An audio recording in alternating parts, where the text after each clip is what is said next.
On In Radio, on YouTube, and wherever you get your podcasts, I'm James Cridland, the radio futurologist. Thank you to a man called Chris, who said, "Do you still do your 3-minute podcasts? I haven't seen any on my iTunes feed for about a month.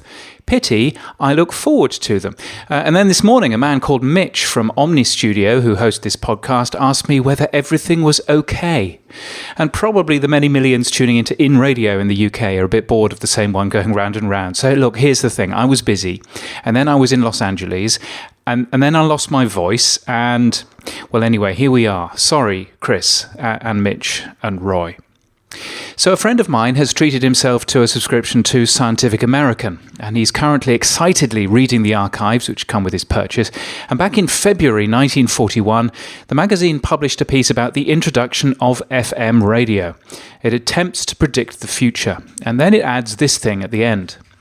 The listening public, not the engineers, will be the deciding factor. FM stations are on the air. They already have large audiences. If these people find in FM something desirable, better, more adapted to their wants, they will demand it. And that demand will be heard and obeyed. In the final analysis, it must be remembered that the public made broadcasting possible.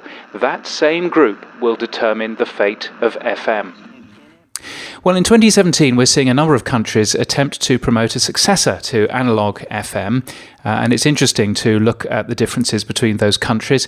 First, Germany, where just 3.4% of radio listening happens over DAB+. They're currently looking at a new law that will make it illegal to sell fancy FM radios that don't also have access to both DAB+ and to internet radio. It's a proposed amendment to something called the Telecommunications Act, and it's aimed at devices which can display the program name, which essentially means high-quality radio receivers like fancy home hi-fis and car radios. Norway achieved take-up of DAB by leaving listeners with no choice. They said they'd turn off FM, and they're midway through this process. Now, this blow has been softened somewhat by significant extra choice. Now, a typical listener in Norway would have received less than 10 channels, they tell me 5, on FM. Now they get at least 35 on digital. And by the end of last year, before switch off, 40% of the country's listening was on DAB+. But here in Australia, we appear to have launched DAB+ services in metro areas quite successfully without either legal threats to radio retailers or the threat to listeners of any switch-off. 12% of adults in Sydney already are listening to digital exclusive DAB+ stations, many more to simulcast, and at least 27% of Aussies in DAB+ areas listen digitally in a typical week.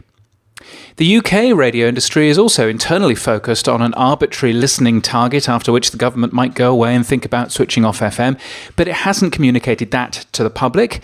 Just the experience and the additional stations mean DAB is now 33% of radio listening.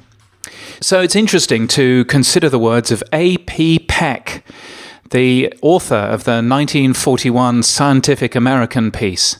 If these people find in FM something desirable, better, more adapted to their wants, they will demand it. The same goes for DAB and for HD radio or internet radio, even now. If the product isn't desirable, better, or more adapted to their wants, the industry can probably lobby all they like to promote it, but it's got a long uphill battle. Better to concentrate on delighting audiences rather than threatening them, Mr. Peck might think. You can get my weekly newsletter at james.crid.land, and until next time, keep listening.